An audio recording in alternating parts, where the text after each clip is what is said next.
بخاری شریف کی روایت میں ہے کہ حضور حضرت ابوبکر صدیق کو خلیفہ بنانا چاہتے تھے. کبھی آپ فرماتے ہیں حضور امت کو ویسا ہی چھوڑ گئے کہ وہ فیصلہ شورا کے ذریعے کرے، نہ حضرت علی کو بنایا اور نہ حضرت ابوبکر کو. کبھی خطبہ حضرت عمر کا حوالہ دیتے ہیں کہ بیعت ابوبکر ہنگامی تھی. مجھے آپ کی باتوں میں کچھ تضاد سا معلوم ہوتا ہے، برائے مہربانی وضاحت کر دیں. آپ نے ذرا توجہ نہیں فرمائی، ورنہ اتنا مشکل نہیں تھا یہ مسئلہ، آپ خود ہی حل کر سکتے. ایک تو ہے ایسا مقرر کر جانا کہ حضور اعلان فرما دیتے کہ میرے بعد فلاں خلیفہ ہے، واضح کلیئر بات ہوتی، ایسا آپ نے نہیں کیا، نہ ابوبکر رضی اللہ عنہ کو کیا، نہ حضرت علی کو کیا. حضرت عمر جو کہتے ہیں وہ بھی ٹھیک ہے کہ ہنگامی حالات میں ہم نے بیعت کر لی، ورنہ کوئی نس نہیں تھی، حضور نے نہیں کسی کو مقرر کیا تھا ان معنوں میں کہ اعلان. باقی جو ہے نا کہ اپنے رجحان کا اظہار کہ میرا یہ رجحان ہے، میں پسند کرتا ہوں کہ یہ شخص بنے، یہ حضور نے طریقے سے ظاہر کیا حضرت ابوبکر کے لیے، مگر وہ اسی لیے نہ لکھا اور نہ اعلان کیا کہ امت کا جو انتخاب کا حق تھا وہ مجروح ہو جائے گا. جو چننے کا ہے نا، ایک کو تو مقرر کر دوں قیامت تک کیا بنے گا. اب ہمارے یہاں ہمارے ایرانی بھائیوں نے انقلاب برپا کیا، وہاں کوئی اللہ کی طرف سے مقرر ہوا خلیفہ نہیں، نہ رسول کی طرف سے. اب امت چنتی ہے، تو یہ چناؤ جو ہے نا کہ لوگ چنیں، اس کو قائم رکھنے کے حضور نے کھلا اعلان نہیں کیا. باقی اشارے کنائے کہ میں اس کو پسند کر، یہ رائے، اس کو حضور نے اگر کچھ ظاہر بھی کیا امت اس کی پابند نہیں تھی. اسی لیے خود حضرت ابوبکر میں آپ کا کہ یہ عمر کھڑا ہے یا ابو عبیدہ، اس میں جس کو چاہو پسند کرو، کر لو بیعت اس کی. تو بات تو صاف ہے کہ اعلان ان معنوں میں کہ آپ بالکل کہہ جاتے کہ میرا ولی یار میرے بعد پھر چون چنا نہیں تھی، وہ انتخاب کا حق ختم کر جاتے. ایک ہے صرف اپنا رجحان ظاہر کیا، امت کو بتایا میرا تو جی یہ چاہتا ہے، بس لوگ اس کے پابند نہیں. اگر وہ دوسری رائے رکھنا چاہتے ہیں اس بارے میں یہ بھی سننا چاہیے، میرا بھائی یہ بھی سنے. ایک بات جو ہم نے ذہن میں رکھتے ہیں جس سے بہت سی الجھنیں آتی ہیں، اللہ کے رسول علیہ السلام نے قرآن میں آتا حضرت زید کو جسے آپ نے اپنا بیٹا بنا رکھا تھا، اس کو آزاد کیا تھا، اللہ کہتا جس پر آپ کا بھی احسان ہے اور اللہ کا بھی احسان ہے اس کو اسلام.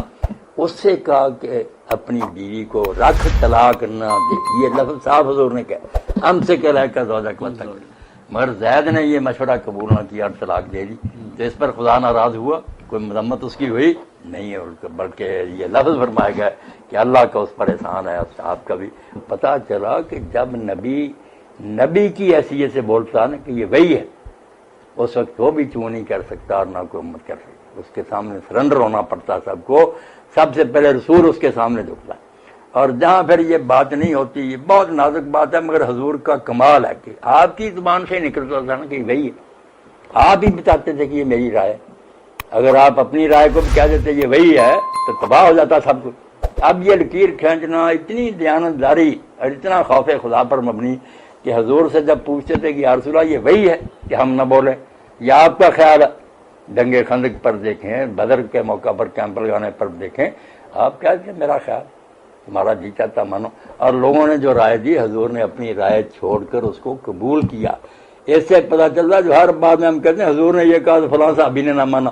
بھائی سوچو، اگر وہی ہے پھر اس کے مقابلے کوئی نہیں بول سکتا. اگر آپ ایک مشورہ دے رہے ہیں اور یہ اسلام میں آزادی کا تصور اتنا اعلیٰ ہے کہ نبی کے مقابلے میں آزادی جس پر جان مال قربان ہے، وہ بھی کہتا میری رائے میں نے مانے ورنہ میں خدا نہیں کہ تم میرے بندے ہو، میں اپنی بندگی کرانے نہیں آیا، اللہ کا بندے بنا. یہ اسپرٹ جو نبی پیدا کر گیا امت میں علیہ السلام، اس کی برکت تھی کہ جب تک خلافت راشدہ رہی ایک ادنا مسلمان اٹھ کر کھڑا ہو جاتا تھا کہ عمر نہ تیری ہم سنیں گے نہ مانیں گے. پہلے ثابت کرو یہ کرتا کہاں سے لیا.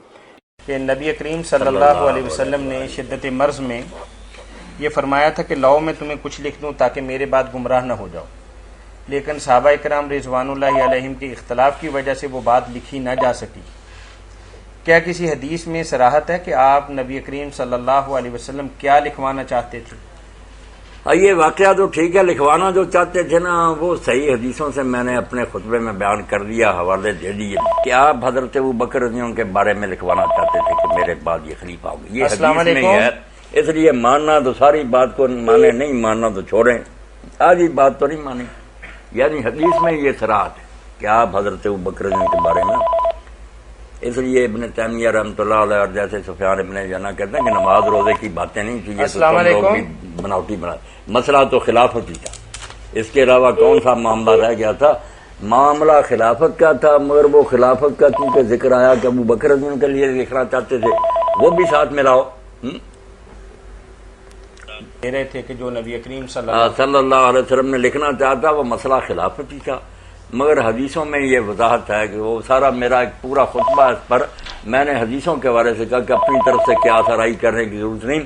آپ نے فرمایا بلاؤ ابو بکر کو تاکہ میں ان کے لیے لکھ دوں، اور جی بھائی، تو اب یہ مسئلہ حل ہو گیا کہ نبی کریم صلی اللہ علیہ وسلم خلافت کے حوالے سے کچھ لکھوانا چاہتے تھے۔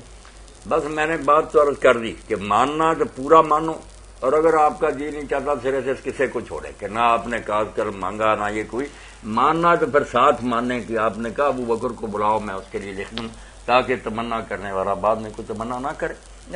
یہ روایت صحیح ہے مولانا؟ بالکل صحیح روایت۔ اس کا کوئی حوالہ دیں گے؟ حوالہ تو میں نے مسند احمد اور ساری کتابوں سے باقاعدہ صفحے صدر نکال کر لکھوائے، وہ خطبہ پتہ نہیں چھپ گیا یا نہیں، ورنہ وہ کیس لے لے، سارے حوالے اس میں۔